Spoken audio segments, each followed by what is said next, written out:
When you told your family that you were going to become a real estate investor, how was that transition? Yeah, I told you I started looking into it in 2012, right? So I guess I talked about it for quite a while. And so it wasn't a surprise, but it's like, are you sure? Now's the time. Are you sure?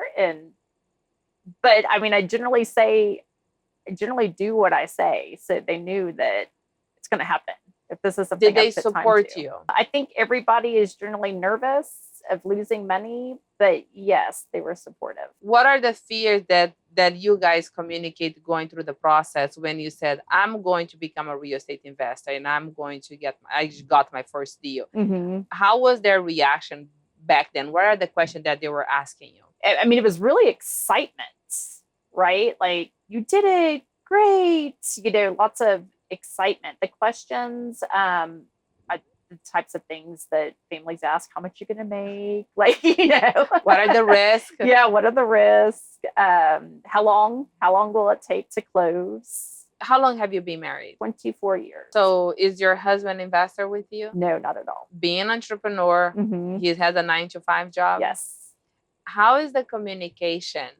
Because he's more like a left brainer. Yes. My guess. How do you find the communication to be, hey, I'm an entrepreneur, I'm an investor. How do you transition and communicate with him? We're like yin and yang, so there's a balance, right? So he needs structure and he needs to know the plan and he needs to know what's happening every day, where I need to not be stuck in something that's repetitive and always the same. So I talk and he listens, and then he goes to his very stable environment and keeps doing the things that he enjoys. So I guess I would say it's very complementary, but completely opposite. But a lot of time, because is the opposite. You can get on his nerves, and he can get on your nerves. And how do you even support with each other? Because being married for 23 years, being a mother, having a husband who goes to 9-to-5, a W-2 job, very steady, every day.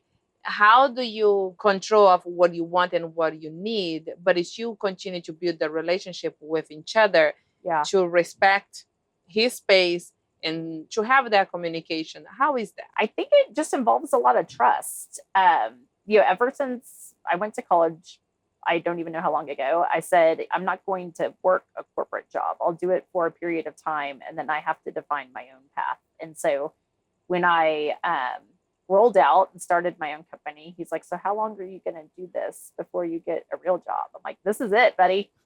For the rest of my life until I stop working, this is it. And I think at that point, he realized that the action is here, right? So I just need to trust that she knows what she's doing. Like, I trust that he goes to work and does his job. And then we talk about it and have those different spheres. And it's just knowing that that person has your back. So we've grown up together. I mean, I've known him since he was 16, and you learn and grow and change together.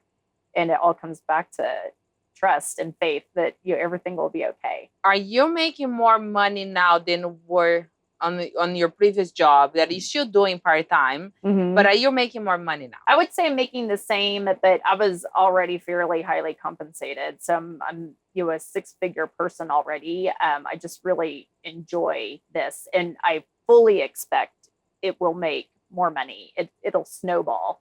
So I have residual income,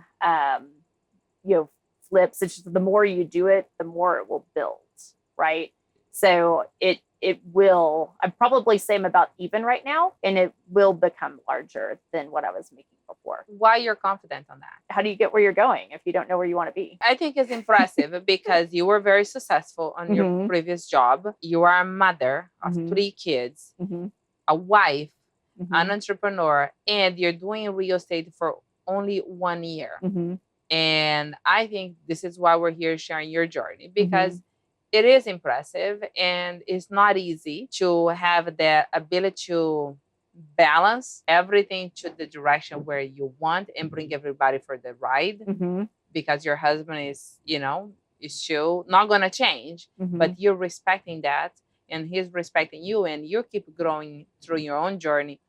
but they have no doubt that you're going to double your income here in the next year. And I have the resources to do it. I have the connections. You have been pointed in a bunch of different directions, and then it comes down to me. And not getting distracted with so many options. Exactly. You have to focus. And sometimes we focus too much in one strategy, but there's 11 others. And I'm like, how much time am I need to spend here to make this amount? Right. And when can I bring more in? And I think that balance sometimes can be distracted and overwhelmed. And you're so busy and it's hard to even look at what is next. To you waiting for you that you can actually make more money. Absolutely.